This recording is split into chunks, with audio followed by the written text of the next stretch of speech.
홍수 심판 이후에 사람들은 한 언어를 사용해서 하나로 뭉쳐서 살던 시대가 있었습니다. 그들은 사절에 이렇게 말하죠.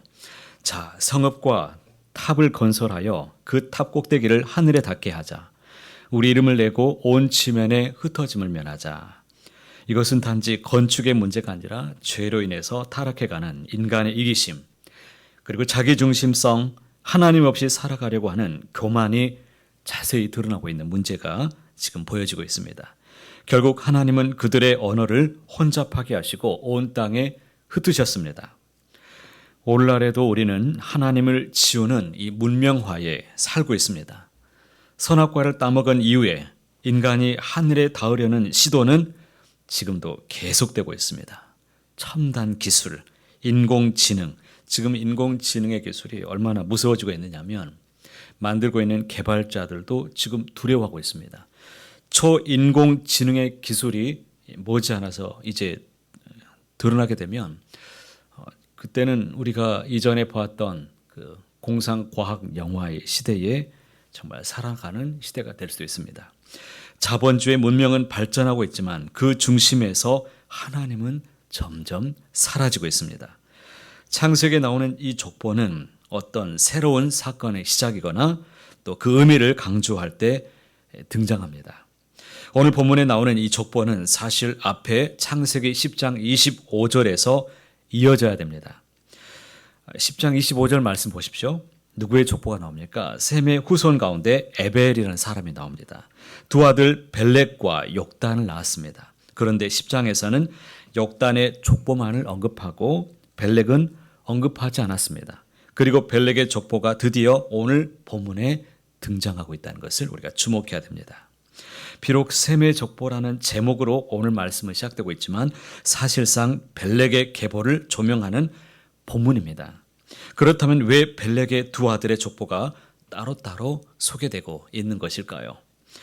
그것은 욕단의 후손들이 불경건한 함의 자손과 더불어 악에 물들었기 때문입니다. 그래서 그들의 족보는 10장에 나타납니다. 그러나 하나님께서 그 죄악된 세상 가운데서도 거룩하게 구별된 한 계보를 남기시고 그 계보를 통해서 구속사의 역사를 이어가고 계십니다. 그것이 바로 오늘 본문에 등장하는 벨렉의 족보입니다. 이 족보 마지막에는 누구의 이름이 등장합니까?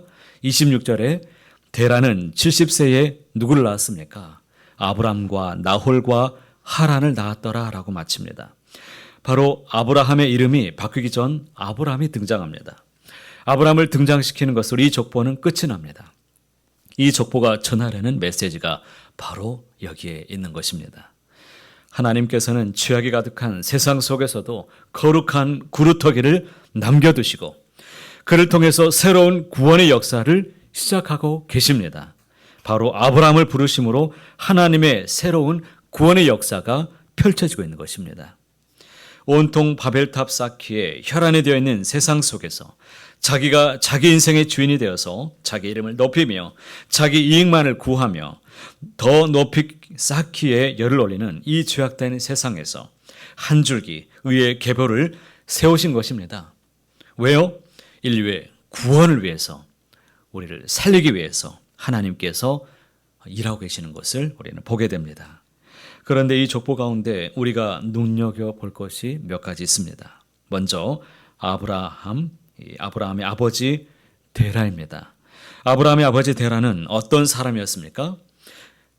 그에 대해서 여호수아는 증언했습니다. 여호수아 24장 2절 말씀 보시면 여호수아가 모든 백성에게 이르되 이스라엘의 하나님 여호와께서 이같이 말씀하시기를 옛적에 너희의 조상들 곧 아브라함의 아버지 나홀의 아버지 데라가 강 저쪽에 거주하여 다른 신들을 섬겼으나 데라는 다른 신들을 섬겼습니다. 다시 말하면 그는 본래 하나님을 온전히 섬기지 않았다는 것입니다. 이는 다른 셈의 후예들도 마찬가지입니다. 욕단과 같이 그들은 모두 함의 자손들처럼 죄악에 빠져서 우상을 숭배하며 살았습니다. 아브라함의 아버지 데라는 예외가 아니었습니다. 유대인의 전승에 의하면 데라는 심지어 우상을 팔면서 장사였던 사람이었습니다. 우상을 만들어서 먹고 사는 일을 그렇게 했었던 사람이었다는 것입니다. 전혀 우리가 생각하는 믿음, 경건과 의와는 거리가 멀었던 사람입니다. 그러면 우리는 다시 이 성경의 놀라운 진리, 놀라운 하나님의 은혜를 다시금 깨달을 수가 있습니다. 아브라함이 부르심을 입은 것은 그가 의롭거나 무엇을 잘해서가 아니라는 사실입니다. 그냥 하나님의 일방적인 선택이고 은혜임을 알 수 있습니다. 이렇게 우상 숭배를 했었던 데라, 그리고 그 집안에서 하나님은 믿음의 조상인 아브라함을 세우셨습니다.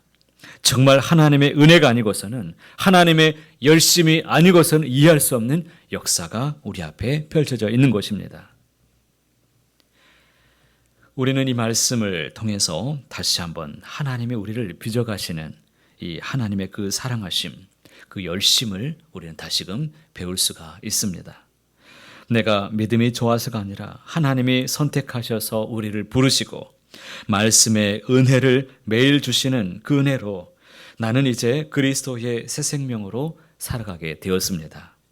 데라의 믿음을 보시고 하나님께서 일하신 것이 아니라 하나님의 일방적인 은혜 속에서 데라의 가정이 세워지고 한 은혜의 역사가 펼쳐지고 있다는 것입니다.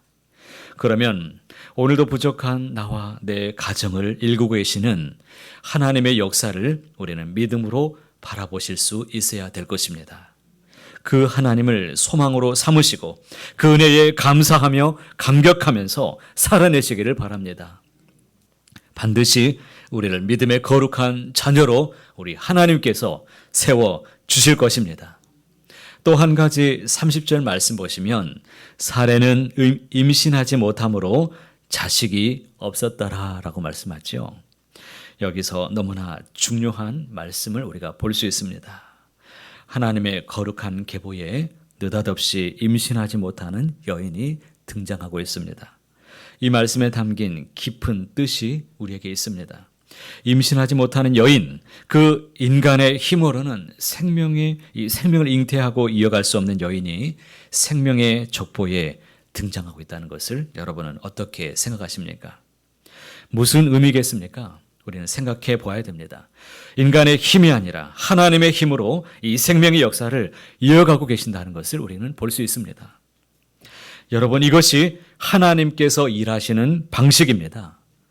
하나님의 생명이 어떻게 흘러가는지를 우리에게 보여주고 있는 것입니다. 잉태하지 못하는 여인을 통해서 인간의 힘으로는 결국 생명이 단절될 수밖에 없지만 하나님의 은혜로, 하나님의 능력으로 생명이 탄생되고 이어지고 있다는 것입니다. 나중에 이 일은 궁극적으로 어떻게 나타나게 됩니까? 바로 예수님의 동정녀 탄생을 통해서 계속 구원의 역사가 이어진다는 것을 우리는 볼 수 있습니다. 그렇게 인간 스스로 우리의 힘으로 무언가를 이룰 수 있다고 우리는 생각하기가 쉽고 자기 힘만 의지하면서 살아가는 그런 사람들은 바벨탑을 쌓는 함의 자손들입니다. 반면에 자기 안에 있는 이 소망이 없음을 우리가 인정하고 오직 하나님을 의지하면서 하나님만을 경배하면서 신뢰하면서 살아가는 사람들, 나는 할 수 없음을 알고서 하나님께 매달리는 그런 사람들이야말로 구원의 역사를 이어가는 셈의 자손들이라는 것을 우리는 알 수 있습니다. 그런 자손들을 통해서 하나님은 지금도 일하고 계시고 우리를 예배 가운데 초청하시고 하나님의 거룩한 계보를, 믿음의 역사를 이어가고 계심을 믿음의 눈으로 바라보게 되시기를 주님의 이름으로 축복합니다. 그러므로 오늘 우리는 바로 이런 셈의 족보에 들어갔음을 믿음으로 바라보시기를 바랍니다.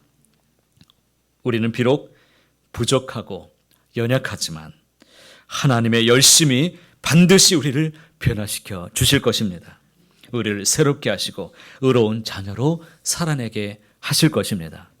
이 은혜를 바라보면서 이제 내가 주인이 아닌 하나님이 내 인생의 주인이 되신 그런 거룩한 삶을 더욱 힘쓰며 살아내시길 바랍니다. 내 생각이 아닌 하나님의 뜻을 따라 살아내시길 바랍니다. 이 은혜를 생각하면서 이 은혜에 합당하게 더욱 믿음으로 하나님을 기쁘시게 하는 저 여러분, 하나님의 귀한 믿음의 자녀로 오늘도 승리하는 모두가 다 되어주시기를 높으신 주님의 이름으로 간절히 소원합니다.